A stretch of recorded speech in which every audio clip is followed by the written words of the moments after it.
In questo video vediamo come esprimere un'opinione in italiano. Quando vuoi esprimere un'opinione in italiano, forse ti viene in mente il verbo pensare e forse ti viene in mente il congiuntivo. In effetti i verbi di opinione in italiano richiedono il congiuntivo, ma in questo video vediamo anche dei casi in cui il congiuntivo non è necessario. Prima di iniziare ti ricordo che se vuoi e se non lo hai ancora fatto, puoi cliccare sul bottone iscriviti qui sotto e sul simbolo della campanella. È importante perché così non perderai nessun video di Vaporetto Italiano, visto che riceverai una notifica ogni volta che pubblico un video nuovo. Ma cominciamo. Vediamo prima di tutto le espressioni che in Italia usiamo per esprimere opinioni e che richiedono il congiuntivo. Puoi usare espressioni come penso che, credo che, ho l'impressione che, mi sembra che o sembra che, immagino che.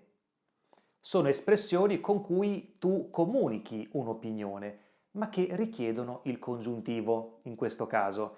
Se vuoi rinfrescare il tuo congiuntivo, puoi vedere questo video qui su, dove parlo dei casi principali in cui è necessario usare il congiuntivo. Ma vediamo degli esempi con queste espressioni di opinione. Penso che l'Italia sia un paese bellissimo. Credo che Natalia parta questa sera. Sembra che l'economia italiana migliori. Su questo ho dei seri dubbi. Ho l'impressione che presto piova. In questi esempi ho usato le espressioni di prima seguite dal congiuntivo. In italiano però ci sono altre espressioni che si usano per comunicare un'opinione o un'idea, ma che non vogliono il congiuntivo. Sono espressioni che non hanno un verbo, per questo si chiamano espressioni nominali. Sto parlando di espressioni come secondo me, per me, a mio avviso, dal mio punto di vista.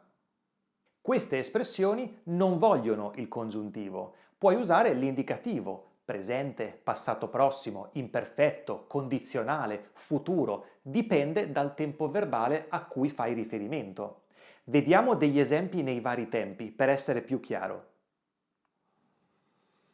Secondo me i panda sono animali bellissimi. In questo caso ho usato il presente perché secondo me i panda sono animali bellissimi. È una cosa vera sempre, quindi uso il presente. Per me la scuola cambierà molto nei prossimi 10 anni. Qui faccio riferimento al futuro. Per me la scuola cambierà molto nei prossimi 10 anni. Dal mio punto di vista dovresti studiare di più. Qui do un'opinione e un consiglio, quindi uso il condizionale. Dal mio punto di vista dovresti studiare di più. C'è anche un'altra espressione che a me piace molto, che noi usiamo per dare un'opinione ma non essere invadenti, ok? E l'espressione è dal mio modesto punto di vista. È un'espressione che sento molto in Italia. Dal mio modesto punto di vista dovresti studiare di più. Significa che non voglio dirti cosa fare, ti do un consiglio ma non sono invadente. E anche questa espressione non è seguita dal congiuntivo, è seguita da altri tempi dell'indicativo in base al tempo a cui fai riferimento, futuro, presente, condizionale.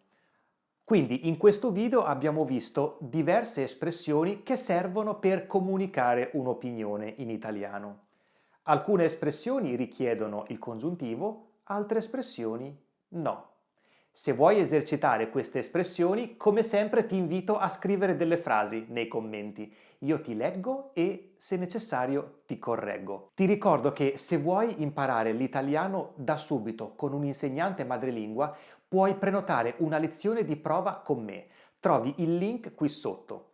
Quando clicchi sul link apparirà un calendario con il giorno e l'ora che puoi scegliere per la lezione. Ci potremo così vedere per 30 minuti, parlare subito italiano e discutere del tuo obiettivo e del tuo percorso di apprendimento.